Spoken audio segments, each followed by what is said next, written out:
Magandang araw po mga followers.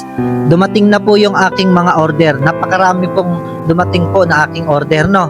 Ito po mga followers ay naglalaman ng 80 pirasong banig at 80 pirasong mga kumot. Ito po mga followers ay binigay po sa atin ng mabait na sponsor from Toronto, Canada. Marami pong salamat Kuya Jan Ignacio.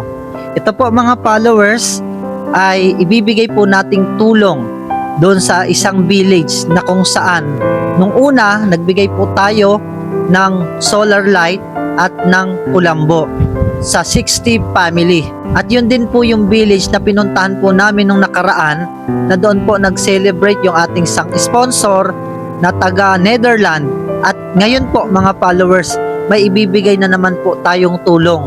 Itong 80 na pirasong banig at kumot mga followers ay ibibigay po natin sa 80 pamilyang katutubo na nakatira po doon sa Sitio Talapa, Barangay Talabaan, bayan po ng Mamburao at probinsya ng Occidental Mindoro.